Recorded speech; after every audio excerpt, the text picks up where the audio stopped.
L'actualité à la une ce soir, le syndicat national des personnels d'administration et de gestion de l'éducation et de la recherche dénonce l'ouverture de son concours professionnel aux instituteurs certifiés. Il condamne ce qu'il appelle les nominations abusives dans les emplois de son corps, les responsabilités face à la presse. Une plage au cœur du Sahel, elle côtoie le barrage de Yakuta à 12 km de Dori. Depuis 2012, le barrage est inscrit sur la liste des sites touristiques hydriques du pays. Un tour sur place dans ce journal. Les Béninois seront aux urnes demain pour élire le président de la République. L'organisation tergiverse toujours avec des cartes non encore distribuées, mais les organisateurs rassurent sur la qualité du scrutin. Pascal Kané, notre envoyé spécial, est en ligne de Cotonou. Témoignage à suivre tout à l'heure. Bonsoir à tous et merci de suivre le 20h de la télévision de Burkina. Le SINAPAGER refuse de partager ses concours avec les instituteurs certifiés. Face aux journalistes, les syndicats interpellent les autorités à réparer, selon lui, cette injustice. Issa Kafando, Evelyne Hortense Yelemou. C'est la nouvelle loi 081-2015 portant statut général de la fonction publique qui guide l'action du SINAPAGER, le syndicat national des personnels d'administration et de gestion de l'éducation et de la recherche. Le syndicat exige l'ouverture des concours professionnels des conseillers d'administration scolaire et universitaire et des conseillers d'intendance scolaire et universitaire uniquement au personnel d'administration et de gestion. Ils exigent également l'arrêt systématique des reversements ou nominations d'autres agents dans l'emploi des personnels d'administration. En effet, nous condamnons l'ouverture des concours professionnels des PAG aux instituteurs certifiés au regard de l'échéance des mesures transitoires en date du 4 août 2011, prorogées de force par le décret numéro 2012-315, où le ministère en charge de la fonction publique était censé mettre fin à la participation des instituteurs au concours professionnel des PAG, à l'instar de ce qui prévalait dans les autres emplois tels que administration générale, gestion des ressources humaines, journalisme. Le SINAPAGER estime que les personnels d'administration sont victimes depuis 2012 de cette injustice et qu'il est grand temps que cela s'arrête. Le SINAPAGER recommande cependant aux nouvelles autorités de repenser les modes de gestion actuels du système éducatif, car selon lui, les atteintes au texte contribuent à effriter l'engagement sacerdotal et déontologique des personnels d'administration et de gestion. Si rien n'est fait, des actions fortes seront prises pour empêcher de rendre vulgaire leur emploi. Face à la presse aussi, le Conseil représentatif des organisations, des associations des commerçants du secteur informel demande un audit des gestions passées de la Chambre de commerce et d'industrie du Burkina avant l'installation des nouveaux élus. Il invite par ailleurs tous les acteurs du monde des affaires à accepter les nouveaux textes de la Chambre de commerce. Issa Kafando, Monkon Dabiri. Suite à la polémique de certains commerçants autour des nouveaux tests de la Chambre de commerce et de l'industrie du Burkina, le Conseil représentatif des organisations et des associations des commerçants du secteur formel et informel monte au créneau. Ce Conseil dénonce l'attitude des plaignants et appelle à l'union sacrée des acteurs du monde des affaires pour les élections consulaires à venir. Il faut que nous entendons, même ceux qui disent ça ne va pas, et puis ceux qui disent ça va, on va réunir ensemble pour travailler au nom du pays. Ce n'est pas au nom de quelqu'un que chacun veut dire ça, il veut dire ça. Si on va prendre ça, les documents ne passent pas. Il faut que tout le monde reste ensemble, unis, parce que c'est les commerçants qui font le pays la vivre. Les conférenciers fustigent par ailleurs l'ingérence des politiques et de certains groupes sociaux dans ce débat. Une affaire interne, ont-ils dit. Il y a des groupes qui n'est pas les commerçants, qui se menaient à parler ça à la radio, à l'internet, à la Facebook. Mais quand nous ne visons, nous ne sommes pas contents. C'est la question des commerçants. Si c'est les commerçants là qui parlent avec les commerçants, là d'accord. Mais quand les universitaires, mais des gens les sociétés civiles qui n'ont pas concerné le commerce, tu parles, tu fais le Facebook et puis l'Internet pour le commerce. Nous, on ne sait pas demain ça va aller où. Nous, on voulait que le commerce là, se reste à la commerce. Ces acteurs demandent qu'un audit soit fait de la gestion passée de la Chambre de commerce avant l'installation des nouveaux responsables qui seront élus. Un projet pour renforcer la production du sésame. Il a pour mission de former les producteurs sur 3 domaines: technique de production, marketing et contrôle de qualité. Il dure 5 ans et coûte 2 milliards de francs CFA à la JICA, l'agence japonaise de développement. Pawande Rogo, Jean Zongo, Oumoussissi. Le Burkina Faso fait partie des 10 plus grands pays exportateurs de sésame dans le monde, selon le ministère de l'Agriculture. En 2014, les recettes étaient d'environ 65 milliards de francs CFA. Et pour booster la production, un projet de renforcement de la production du sésame au Burkina Faso, PRPS-BF, est mis en place. C'est un projet qui va permettre d'améliorer des variétés de semences, d'augmenter la productivité donc des productions, mais également surtout s'intéresser à la question centrale de l'aval de la production, c'est-à-dire la commercialisation. Le projet entend mener ses activités dans les régions des Hauts-Bassins et de la boucle du Mohoun.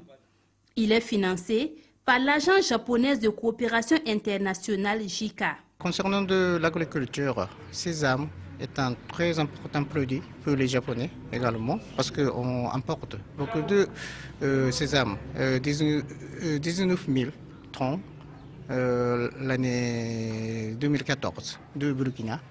Donc c'est pour nous très importante. Et puis pour améliorer la qualité et la quantité de production. Le projet a une durée de 5 ans et l'objectif global est d'améliorer le rendement du sésame à huile et l'introduction du sésame de bouche dans les pratiques des producteurs. Le savoir-faire des producteurs burkinabés bien apprécié au Niger. Ils sont des milliers à occuper les berges du fleuve Niger pour le jardinage. L'activité les réussit plutôt bien selon le témoignage de nos envoyés spéciaux sur place, Yafama Rojekam Nyakiteda. Le fleuve Niger, ce cours d'eau historique de 4200 km, divise Niamey, la capitale, en deux. Il lui confère une vue panoramique superbe. Mais derrière cette beauté se cache en réalité un Eldorado pour certains, au nombre desquels des milliers de Burkinabés qui ont occupé rationnellement les rives du fleuve de part et d'autre pour des activités de maraîchage. Seydou Bouba est l'un des maraîchers. Il a travaillé avec ses parents à cet endroit. Aujourd'hui, il est le maître des lieux. Il y a du céleri, et la salade, en plus du persil. En tout cas, ça me permet de vivre. Les enfants aussi vont à l'école, c'est là-dedans. Et bon, voilà, on se débrouille aussi en envoyant aussi au pays, quoi. L'activité est noble selon les occupants qui disent vivre de ça. En tout cas, ils sont plusieurs Burkinabés qui côtoient le fleuve à la recherche de quoi vivre. Non loin de là, un autre Burkinabé de 35 ans, spécialiste de fleurs et d'arbres au pays du général Sénou Kounché, grâce au fleuve Niger. On peut trouver des fleurs, des arbres fruitiers, tout ce qu'il y a comme plantes, arbres, tout. Parce qu'ici, c'est ici même que nous le faisons, quoi. Nous faisons d'autres boutures ici, d'autres c'est par graines, d'autres c'est par greffage, tout, on peut tout trouver ici. Une activité, quand tu aimes ça, dès au début, quand tu aimes ça, tu seras toujours satisfait. Du moment où tu aimes ça, il n'y a pas de problème. Ça va très bien. Venez acheter quelques pots de fleurs. Cette femme est séduite par le travail que font les Burkinabés au bord du fleuve. Ils font des bons boulots. C'est mes frères burkinabés, mais moi je les considère comme des Nigériens comme moi. Ils font un bon boulot, un boulot extra.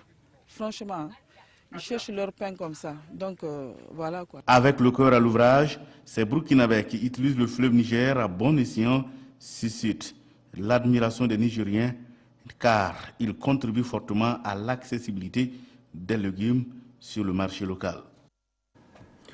De la politique à présent, motion de soutien au gouvernement après 2 jours de conclave à Ouagadougou.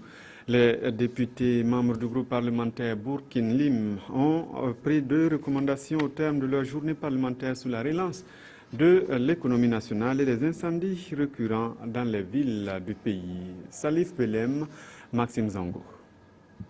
2 jours durant, les députés membres du groupe parlementaire Bourkin Lim ont axé leurs réflexions sur les défis qui les attendent au cours de cette 7e législature. Objectif, contribuer à répondre aux aspirations profondes du peuple burkinabé en ses volets judiciaires, sécuritaires, économiques et bien d'autres.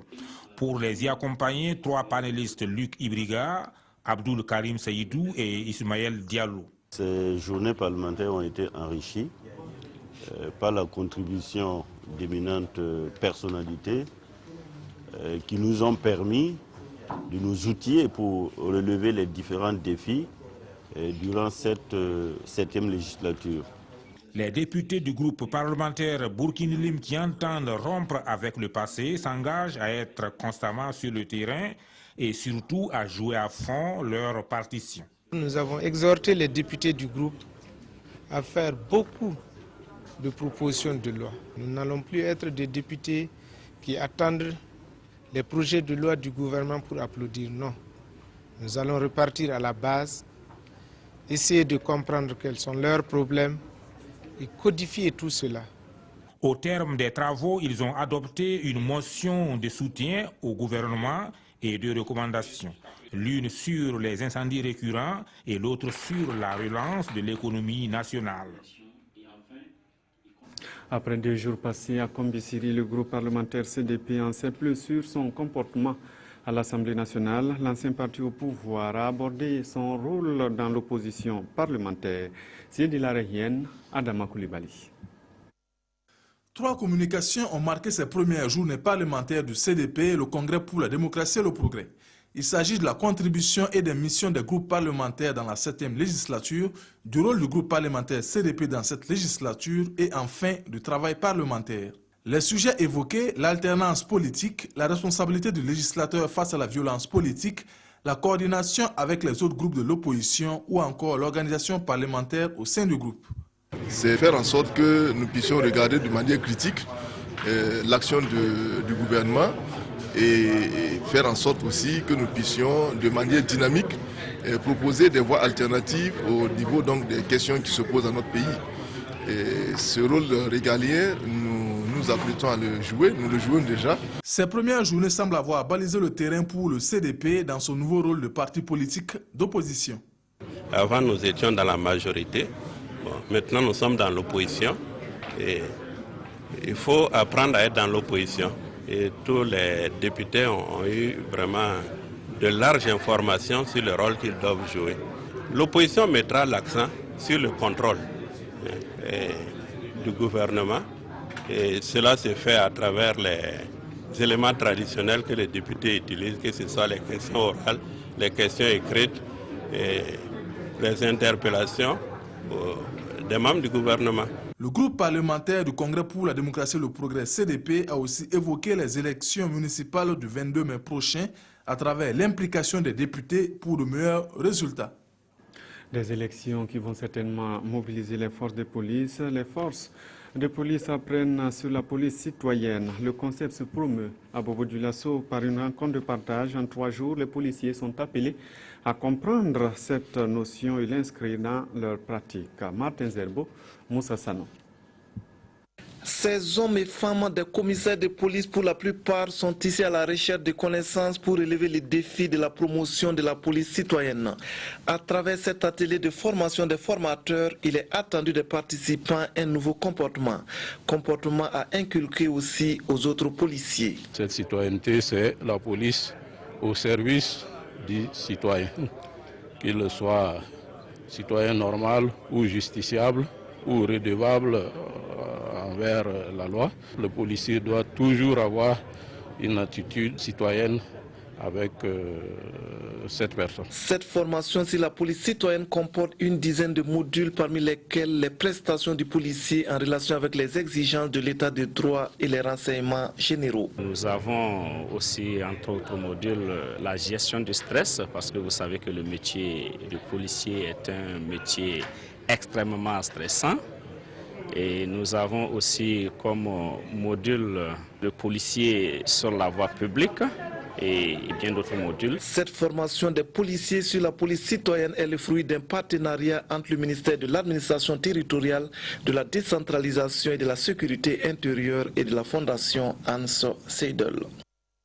Les responsables du projet TICAD 5 font le point de réalisation dans la région du Sahel. Au bilan, ce projet a permis de renforcer la résilience de 212 personnes dans 6 villages de la province de Loudalan, notamment Lancé en 2014, il est arrivé à terme en décembre dernier. Joseph Bambara. Des forages réhabilités, des centaines d'hectares de terres récupérées, des moutons et des bœufs offerts. Ce sont entre autres bienfaits dont ont bénéficié 212 personnes de la province de Ludalan de la part des projets TICAD 5. Ces projets, lancés en 2014, sont arrivés à terme en décembre dernier. C'est pour constater ces réalisations que les responsables de TICAD 5 ont sillonné 4 communes de la province de Ludalan, comme ici au village de Gandafabou, Kelewele dans la commune de Deou, où le projet a financé ce parc de vaccination. Ce sont des populations enthousiastes qui se disent soulagées. Parce qu'on connaît des familles, parce que quand le projet est arrivé, il y a vraiment des familles vulnérables. Quand ils ont bénéficié du projet, des moutons, il y a des familles qui ont reçu des vaches, mais aujourd'hui en tout cas ça va. Autre lieu, autre réalisation, c'est notamment le cas de ce forage réhabilité qui fait le bonheur des habitants de Mansifigi dans la commune de Tinakov. Les pompes là, ça grâce à Dieu, avec les pompes aujourd'hui, on a bonne santé parce que l'année surpassée, on est de prendre de l'eau, la marque Tarmakari. On n'a plus la mare, on n'a plus l'eau, si ce n'est pas cette pompe là. Toutes les populations de Mansifigi, c'est l'eau là vivaient. Au terme de ce périple de 3 jours, dans les 6 villages bénéficiaires de la province de Ludalan, ce sont des responsables satisfaits des différentes réalisations. Nous avons estimé à un taux de 85% de taux d'exécution. Donc, sur ce plan-là, je peux dire que le projet a été un succès. Les projets TICAD 5 qui se sont achevés ont permis d'investir plus de 900 millions de francs CFA dans la province de Ludalan, dans le Sahel burkinabé, afin de renforcer la résilience des populations bénéficiaires. On reste à Dori pour évoquer cette plage en plein Sahel. Il s'agit des berges du barrage de Yakuta, répertoriées comme un site touristique hydrique en 2012. Aux abords, vous avez 2 promoteurs privés du tourisme qui ont dressé des paillotes pour accueillir des visiteurs. Urbain Benito Somé, Abdel Aziz Yagibou. Les sensations que procure le courant d'air frais qui souffle aux abords du barrage de Yakuta, surtout en ces temps de chaleur, Oumarou Sissé dit les ressentir au quotidien. Son aventure sur les berges de cette retenue d'eau en plein Sahel remonte à décembre 2013. À la faveur de la commémoration à Dori du 53e anniversaire de l'accession à la souveraineté nationale, l'homme a fait appel à son génie d'artiste musicien et de guide de tourisme. Des réalisations à la hauteur de ses moyens offrent aux visiteurs du site hydrique de Yakuta un espace de détente et de restauration. Quand je suis venu, j'ai trouvé le lieu. C'est un beau lieu. Et qu'est-ce qu'il faut faire? C'est au bord d'une plage. C'est ce qui n'existe pas chez nous dans le Sahel. Et j'ai décidé de faire tout possible pour pouvoir implanter un campement. Le barrage de Yakuta a été répertorié par le ministère en charge du tourisme comme site touristique hydrique en 2012. Mais déjà, au lendemain de sa création en 2006, le barrage de Yakuta, de par la beauté de ses berges, attirait des visiteurs aussi bien nationaux qu'expatriés. Certaines, ils viennent, ils ont besoin seulement de tremper leurs pieds dans l'eau. Ils sont assis, ils consomment leurs boissons, ils mangent leur poulet, leurs fruits et autres, et ils sont dans l'eau. Il est situé à 12 km de la ville de Dori.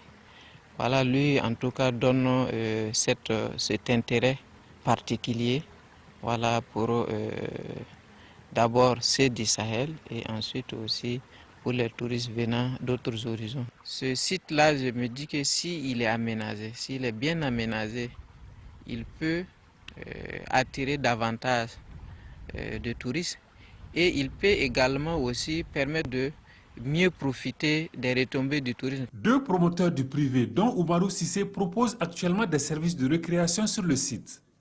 Par ailleurs, malgré la situation sécuritaire plus ou moins fragile dans cette partie du Burkina, cet artiste visiblement engagé pour la promotion du tourisme au Sahel a sa vision d'une meilleure valorisation du site hydrique de Yakuta. L'an passé, qu'est-ce que j'ai fait? J'ai essayé de créer un festival sur les abords de plage.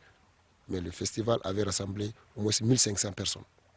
Comme projet, Oumarou Sissé dit Alberi Sissé envisage créer un spectacle pour lequel il érigera un podium au milieu des eaux du barrage pour servir d'espace d'expression culturelle à plusieurs artistes musiciens. Initialement destiné à l'abreuvage des animaux et à l'alimentation des populations de Dori en eau potable, le barrage de Yakuta a vu se développer au fil du temps d'autres activités telles la pêche et le tourisme. Il a été réalisé à hauteur d'1,785 milliard de francs CFA par la République de Chine, Taïwan et a une capacité de rétention de 26,5 millions de mètres cubes. Les étudiants de l'Université polytechnique de Dédougou rencontrent des problèmes et tiennent à le faire savoir. Ce sont des problèmes socio-académiques qui peinent à trouver des solutions suite aux lenteurs des décideurs. Julien Bayala, Karim Ouedraogo, Nayalak Dopol, Sawadogo. Ce sont entre autres des problèmes d'ordre académique et social qui ont été évoqués lors de cette conférence de presse animée par l'ANEP, l'Association nationale des étudiants du Burkina, section de Dédougou. Ces étudiants vivent une situation non reluisante, selon les dires, dans cette université polytechnique. Il y a l'ouverture d'une bibliothèque, une salle informatique équipée. Il y a aussi un laboratoire bien équipé pour les travaux pratiques des étudiants. Ajouté à cela, il faut un moyen de transport pour que les étudiants puissent faire leur sortie d'études.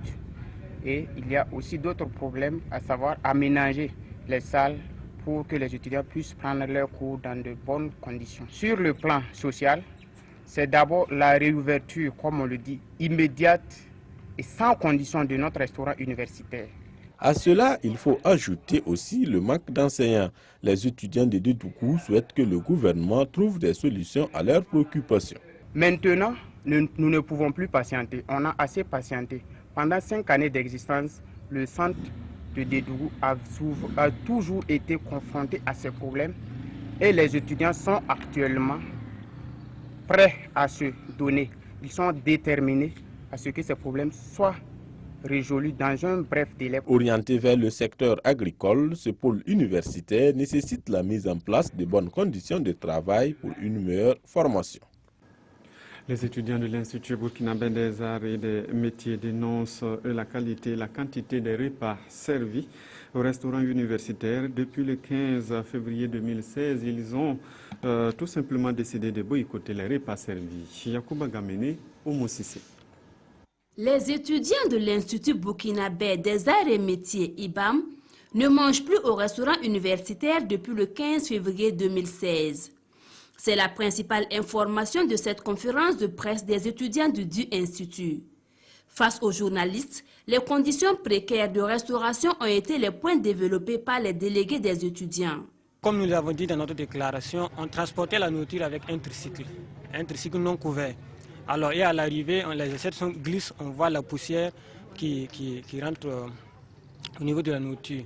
Donc, après cela, il y a l'hygiène. Les plats qu'on lave là, on ne prend pas le soin de bien laver ça. Après avoir lavé le plat, si vous prenez votre doigt, vous glissez, vous voyez l'huile qui est toujours sur le plat. Les gobelets, c'est pareil. Puisqu'on utilise les gobelets après l'usage, on les met dans un seul coin, dans une seule bassine. Voilà, c'est pour cela nous avons dit que c'est inacceptable. La qualité du repas, des objets comme des pièces d'argent qu'on trouve au niveau du repas, c'est inacceptable. Il y a des poissons avariés, des poissons pourris, il faut le dire clairement, comme nous mangeons ici. Pour cela, ils demandent le départ pur et simple du prestataire et réclament la construction d'un restaurant universitaire digne de ce nom pour l'IBAM. Du reste, ils sont ouverts au dialogue et si rien n'est fait dans les meilleurs délais, les étudiants de l'IBAM entendent intensifier la lutte. Un tour au Festival Dédougou. Au rendez-vous des masques de l'année, les spectacles se succèdent chaque jour avec la même intensité. Aujourd'hui, nous vous invitons à découvrir les masques en fibre. Yves Rwamba, Nayal Dopol, Sawadougou. Constitués pour la plupart par des écorces de plantes telles que l'oseille, les masques en fibre se distinguent d'un village à un autre avec des représentations différentes. Nous avons eu 9 têtes de masques tout de suite. Donc, parmi ces masques, nous avons le buffle. Après le buffle, on a l'antilope. Ensuite, nous avons le lapin, nous avons la pintade, nous avons le coq. Les masques en fibre sortent généralement entre les mois d'avril et mai, soit pour des réjouissances, soit pour des funérailles. Leur invocation peut aider à résoudre un certain nombre de difficultés. C'est une structure qui nous aide beaucoup dans le village. Et ça apporte le bonheur, la santé. Bon, même, on peut marier des femmes avec ça. On marie des femmes avec ça Bon, en tout cas, si tu as un problème et que tu appelles au masque seulement, ton problème est résolu. Les masques Zangbeto, souvent, c'est les gardiens de la cité. Donc, c'est la nuit, en principe, qu'ils sortent. Ils veillent sur la cité. Mais le jour, il y a des séances de réjouissance des fois. Et ces séances, en même temps, permettent à tout le village, à tous les adeptes de se réjouir. Et là, à ces occasions, on fait des démonstrations de force. Aussi diversifiés soient-ils, les masques en fibre sont sacrés et ont tous des interdits. La contribution de Awaya Myogo à la consolidation de la paix et la cohésion sociale. L'artiste peintre raconte ses histoires sur des tableaux exposés à Somgandé. Son but, soutenir le peuple burkinabé qui vient de traverser une période douloureuse. C'est de la Réhienne, Amandine Lalsaga. L'artiste plasticienne Awaya Myogo expose une dizaine de toiles. Elle raconte l'histoire et la culture africaine. À travers son style, alliant dextérité et abstraction, elle exprime sa compassion et son soutien au peuple burkinabé suite aux événements douloureux vécus entre 2014 et début 2016. Les toiles interpellent sur la nécessité de consolider la paix et la cohésion sociale, comme illustré par ce tableau réalisé pendant l'insurrection populaire des 30 et 31 octobre 2014. J'ai présenté essentiellement 14 tableaux. Cette exposition est placée sous le thème de la paix. Moi, j'ai appelé ça l'art, c'est la paix. Parce que l'art, c'est une passerelle d'intégration des peuples. Là où les politiques échouent, là où tout le monde échoue, entre artistes, nous, on casse les barrières. Voilà. Donc, c'est une exposition essentiellement basée sur le thème de la paix et la cohésion sociale. L'exposition, qui a débuté le 4 mars 2016, va s'étaler jusqu'au 13 de ce mois au Centre culturel Wanmanagda à Somgandé. Dans la perspective de cette exposition, Awaya Myogo, qui pratique ce métier depuis les années 90, envisage de redonner le sourire aux pensionnaires du centre d'éloigné de Tanguin et aux enfants hospitalisés de la pédiatrie Charles de Gaulle. Du sport et football, nul entre les étalons dames et les aigles de Carthage ce soir à Ouagadougou. Ce match entre dans le cadre du premier tour aller des éliminatoires de la CAN féminine, Cameroun 2016. Alidou Badini, Christelle Dabré-Paris. Pour ce match aller du premier tour des éliminatoires de la 10e CAN féminine Cameroun 2016, les étalons seniors dames n'ont pas été convaincantes. Devant un public acquis et des officiels conquis, les dames ont peiné sans trouver le chemin des filets. Séduisant dans le jeu, les Burkinabés ont pêché par manque d'adresse face à des Tunisiennes combatives certes, mais tout aussi irréalistes. Aucune des deux formations n'a su tirer profit des nombreuses occasions qu'elle s'est créées. C'est donc sans surprise que Burkinabés et Tunisiennes se séparent 0 but partout. On ne peut pas dire ou faire évoluer le football en Afrique dans la température de 40 degrés. À 15h30, on ne peut pas. On a raté, c'est notre mal. C'est notre mal. On est en train de chercher des solutions pour ça. C'est que ça va venir avec le temps.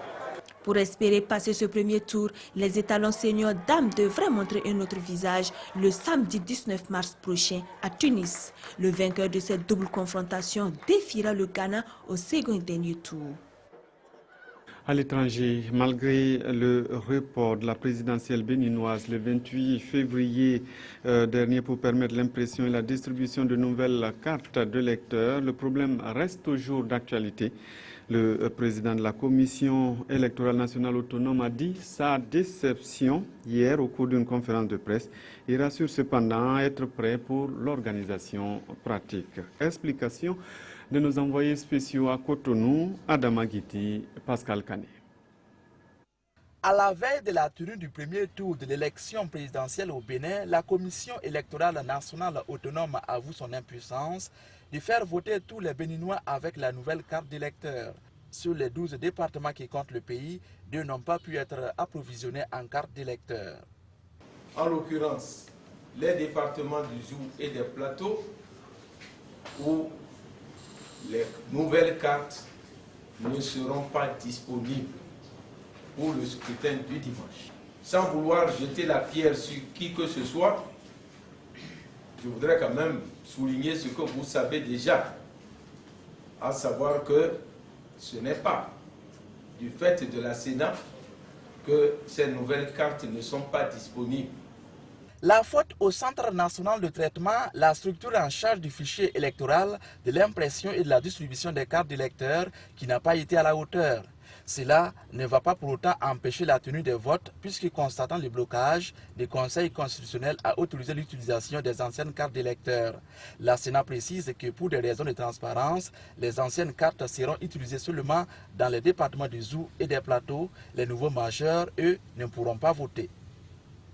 Je sais que ça pourrait susciter des inquiétudes, mais si nous voulons avoir un scrutin véritablement transparent, un scrutin sans confusion, il faut bien faire une démarcation, opérer des choix, fussent-ils difficiles. Les critiques figent de partout, surtout du côté de l'opposition. Néanmoins, le vote se tiendra bel et bien demain et la Sénat, la commission électorale autonome, dit être prête pour l'ouverture des bureaux de vote à 7h, heure locale. Pascal Kané, que nous retrouvons en ligne de Cotonou. Pascal, bonsoir. Bonsoir Simon Gongo. Alors, vous l'avez dit, le vote aura bel et bien lieu demain. Dites-nous déjà ce soir comment les choses se passent là-bas. Oui Simon, le calme est enfin revenu dans les rues de la capitale économique Cotonou, habitué ces derniers temps au vacarme des cortèges des supporters des candidats. La campagne a donc officiellement pris fin hier, et d'ailleurs ce matin, les affiches et autres pancartes qui vantaient les mérites des candidats ont été rapidement retirées.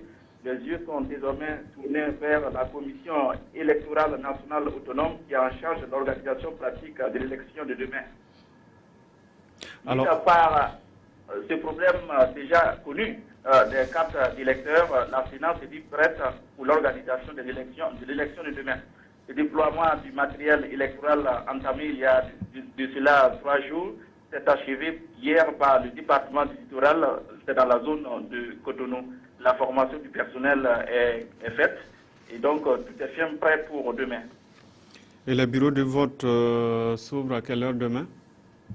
C'est bien à 7h heure locale, c'est-à-dire 6h temps universel. Merci. On vous retrouvera donc demain dans toutes nos éditions de demain pour vivre avec vous ces opérations de vote de la présidentielle béninoise. Toujours à l'étranger, Lula da Silva rattrapé par la justice. Vendredi, la police fédérale a perquisitionné son domicile à Sao Paulo. Des enquêteurs l'ont ensuite conduit en lieu sûr pour être entendu comme témoin par un juge dans le cadre du scandale de corruption à Petrobras. Écœuré mais combatif, vendredi, l'ex-président brésilien Lula a dénoncé avec virulence les conditions de son interpellation par la police dans le cadre de l'enquête sur le scandale de corruption de la compagnie pétrolière Petrobras. Les soupçons de la justice sont montés d'un cran après les récentes révélations d'un sénateur du parti de Lula. S'il voulait m'entendre, il fallait juste me convoquer et j'y serais allé. Mais malheureusement, ils ont agi de manière présomptueuse et arrogante dans un spectacle de pyrotechnie. L'actuelle présidente brésilienne Dilma Rousseff, qui doit tout à son mentor, a pris sa défense. Je veux exprimer ici mon désaccord total sur la façon coercitive qui a été utilisée pour faire témoigner l'ancien président Lula. Sous les feux de la rampe, le procureur en charge de l'enquête a dû lui aussi justifier cette perquisition et cette audition. Aujourd'hui, nous enquêtons sur des preuves démontrant que l'ancien président et sa famille ont éventuellement reçu des avantages en lien avec les activités du gouvernement.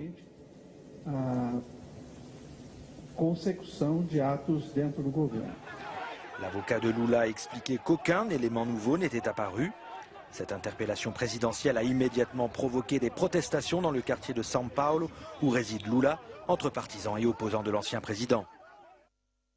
Retour chez nous pour dire que la fête du 8 mars fait la une des hebdos de la semaine. Selon les confrères, l'autre moitié du ciel semble très préoccupée par la polémique autour du pagne que le reste. Aimé Solange Guigma. Le journal du jeudi revient sur la polémique autour du pagne du 8 mars à travers cet article intitulé « Femmes burkinabè, femmes à la nuque raide ». Il dénonce ici le manque de solidarité des femmes entre elles, car remarque-t-il que ce sont des femmes qui sont partout à la manœuvre pour écouler les pagnes importés sans une pensée à l'égard de leurs pères tisseuses, malgré les appels des autorités pour un sursaut patriotique contre les pagnes importés. L'enjeu ici, souligne le journal, n'est pas seulement économique, culturel, il l'est également. Pour l'hebdomadaire satirique, dénier son identité culturelle, c'est dénier soi-même, c'est dénier également de vivre et de réussir. Il invite donc les femmes en ce qui concerne le Faso d'Anfani à ne pas se laisser prendre au piège du mirage de l'exotisme et scier la branche sur laquelle elles sont assises. Alors, bon 8 mars à toutes les femmes, lance l'Observateur du dimanche. Ce soir, merci de nous avoir suivis. Tout à l'heure, vous avez rendez-vous avec Draman Dadien à 22h15 pour la dernière édition, l'édition synthèse. À demain.